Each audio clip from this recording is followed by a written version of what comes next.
हरे कृष्ण। श्रीमद् भगवद गीता अध्याय 3 श्लोक संख्या 7 भगवान क्या बता रहे हैं? कहते हैं यस्वी इंद्रियाणि मनुष्य नियम्य आरभते अर्जुन कर्मेन्द्रिय कर्मयोगम असक्त स विशिष्यते।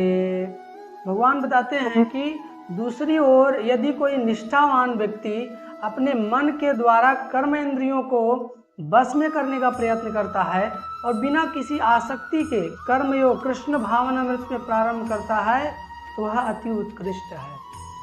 हरे कृष्ण। बहुत सुंदर। पिछले श्लोक में हमने देखा कि कुछ लोग ऐसे होते हैं जो अपनी इंद्रियों को तो बस में कर लेते हैं, लेकिन उनका मन सदैव किसी न किसी विषय में आसक्त रहता है।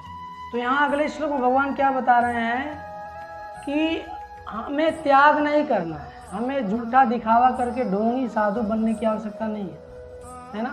कहते हैं कि दूसरी ओर यदि कोई हमें लंपट की तरह जीवन नहीं बिताना है ना।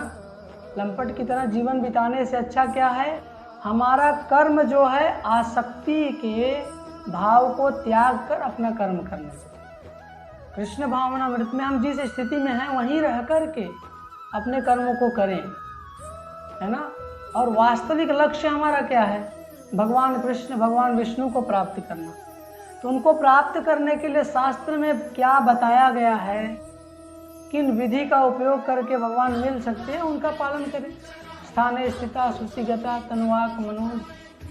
हम जिस स्थान में हैं उसी स्थान में रहें, स्थान छोड़ने की आवश्यकता नहीं, कुछ स्थिति परिस्थिति बदलने की आवश्यकता नहीं है। हमें करना क्या है, हमें अपनी उसी स्थिति में रह करके भगवान की सेवा करना। यदि ऐसा करते हैं तो जो सिर्फ साधु या भक्त बनने का दिखावा करते हैं उनसे करोड़ों गुना श्रेष्ठ है ना।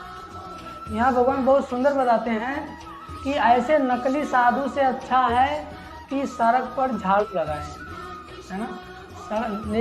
इन नकली साधुओं से अच्छा व्यक्ति है वो जो सड़क पर झाड़ू लगाता है, कम से कम वो कुछ सफाई तो कर रहा है। और यहाँ क्या हो रहा है, धोती कुर्ता कंठी तिलक तो आ गया, लेकिन अंदर जो कचरा है ना वो गया नहीं है अभी तक। तो वास्तविक क्या है, हमें वो अंदर के कचरे को निकालना है, और अंदर का कचरा निकालने के लिए कुछ छोड़ना नहीं है ना।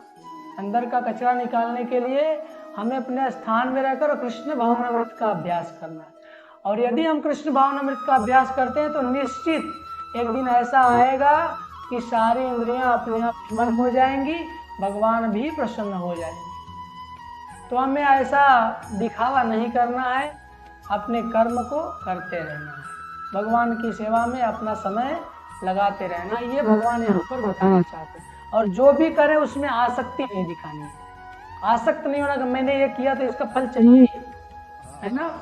ये मैंने किया, ये मैंने किया, कुछ लोग बोलते हैं नहीं, कभी भी मैं नहीं करना है। जो भी हो रहा है कृष्ण की कृपा से हो रहा है, और जो होगा वो भी कृष्ण की कृपा से होगा, जो होगा वो अच्छा ही होगा, हमारे कर्म के हिसाब से अच्छा ही होगा, इसमें कोई संशय नहीं है।